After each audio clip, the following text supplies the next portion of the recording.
Hello and welcome to Crack Academy. My name is Shashank Roy और शुरू करते हैं आज का टॉपिक। ये लॉ एंड पॉलिसी सेक्शन से लिया गया है द इंडियन एक्सप्रेस से, और इसमें क्या कहा गया है? Speedy disposal of cases against lawmakers, what supreme court guidelines on the matter से। Chief justice of India D Y Chandrachud ने एक 3 जज बेंच कमेटी बनाई है सुप्रीम कोर्ट ने, जिन्होंने गाइडलाइंस दी हैं कि लॉ मेकर्स के अगेंस्ट में जो भी केसेस हैं उनका स्पीडी डिस्पोजल किया जाए। अब थोड़ा सा हम यहां पे ज्ञान बांट देते हैं आपको।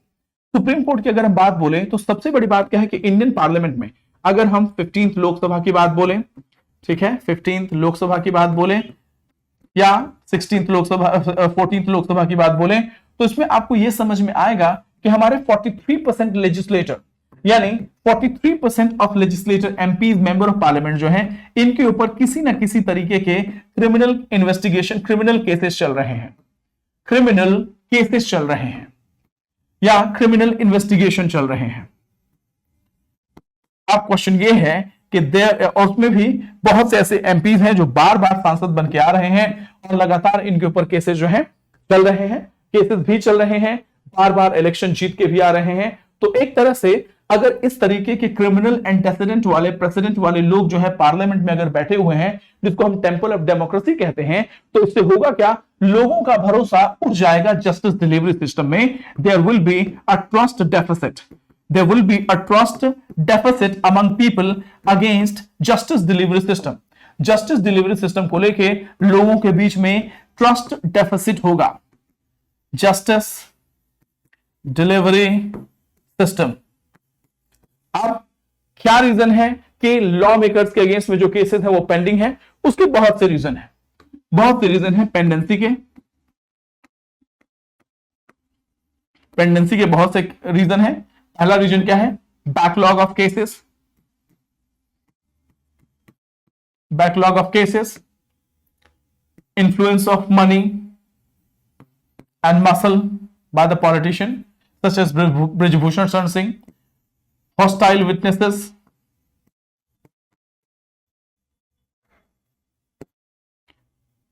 delay in judicial pronouncement,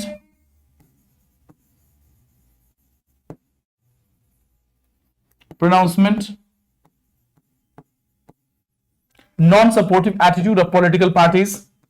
question ये है कि ये दागदार टेंटेड मिनिस्टर्स क्यों हैं?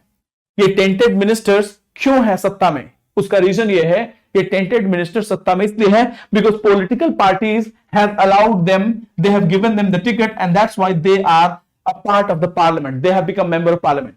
अब इस चीज को देखते हैं सुप्रीम कोर्ट क्या कहते हैं। तो supreme court has given guidelines on speedy disposal of cases against law maker. Justice Chandrachud ने 3 जजों की बेंच बनाई है ताकि जितने भी एमपीज और एमएलएस के अगेंस्ट में क्रिमिनल केसेस हैं उनका स्पीडी डिस्पोजल किया जाए, क्योंकि अगर नहीं होगा तो लोगों का भरोसा खत्म हो जाएगा। रिस्पॉन्डिंग, अभी अश्विनी कुमार उपाध्याय जो कि सुप्रीम कोर्ट के एक लॉयर हैं, उन्होंने एक पिटीशन फाइल किया है। 2016 में पिटीशन फाइल हुआ था जो इस मामले से जुड़ा हुआ था कि लॉ मेकर्स के अगेंस्ट में जो केसेस हैं उनका स्पीडी डिस्पोजल कैसे किया जाए।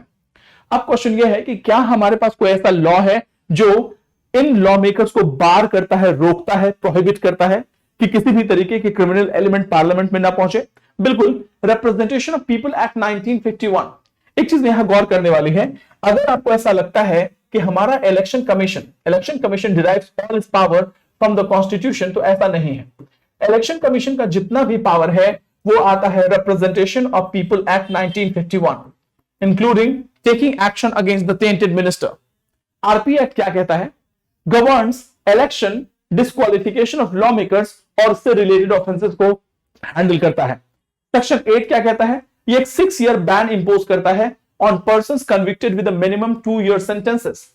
और इसी में राहुल गांधी की लोकसभा सदस्यता जाने वाली थी। राहुल गांधी लोकसभा सदस्यता was about to be lost on the grounds of defamation suit जो फाइल हुआ था, defamation suit against Rahul Gandhi, और इनको 6 साल की सजा सुनाई गई थी और 2 साल से ज्यादा जब भी आपको सजा मिलेगी तो आप इनएलिजिबल हो जाएंगे, आपकी मेंबरशिप खत्म हो जाएगी और you will not be able to sit in the parliament. Now court का डायरेक्शन क्या है? कोर्ट का यह कहना है कि there is a need for confidence and trust in political representative for effective democracy. अगर पॉलिटिकल रिप्रेजेंटेटिव में लोगों का भरोसा नहीं है तो डेमोक्रेसी इफेक्टिवली काम कर ही नहीं सकती। इसी के लिए हमें स्पीडी डिस्पोजल ऑफ केसेस की जरूरत है अगेंस्ट लॉ मेकर, ताकि किसी भी तरीके के स्कोप को हम ना छोड़ें। ठीक है, leaving open the issue of replacing the 6 year ban with life time one. इस स्पीडी डिस्पोजल के केस को हैंडल करना होगा लॉ मेकर्स के अगेंस्ट में, leaving open the issue of replacing the 6 year ban with life time. क्या किसी criminal conduct के चलते किसी पॉलिटिकल पार्टी को लाइफ टाइम के लिए बैन करना चाहिए? That is a debatable topic, इसके बारे में हम बाद में बात करेंगे। नाउ गाइडलाइंस क्या दिया है सुप्रीम कोर्ट ने, सीजेआई की खंडपीठ ने। चीफ जस्टिस सेड कि high court to set up a special bench for monitoring the progress of cases against the law maker. एक स्पेशल बेंच बनाने की जरूरत है। सुओ मोटो केसेस भी रजिस्टर किए जाएंगे अगर जजेस इस तरीके के किसी भी केस के रूबरू होते हैं। Special benches can call upon advocates, generals or prosecutor for assistance, and priority for cases punishable with death or life imprisonment and those with 5 years or more. So ये बहुत ही अच्छा कदम उठाया है। इसको कीवर्ड्स में कैसे समझेंगे?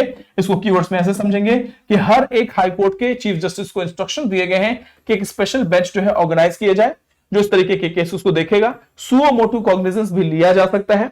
उसके अलावा आप अगर चाहें तो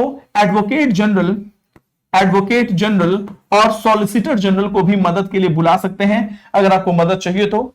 दूसरी चीज, प्रायोरिटी उन केसेस को दिया जाएगा जिनमें लाइफ इंप्रिजनमेंट के केसेस हैं और वो केसेस जो 5 साल से पुराने हैं।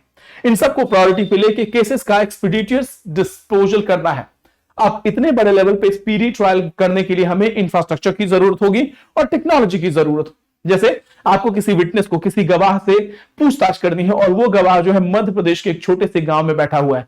How will you do that? आप सम्मन भेजेंगे, आप कॉल करेंगे, वो बंदा यहां आएगा, डिस्पोज करेगा, एक्सीडेंट हो सकता है, जान जा सकती है, बहुत कुछ हो सकता है।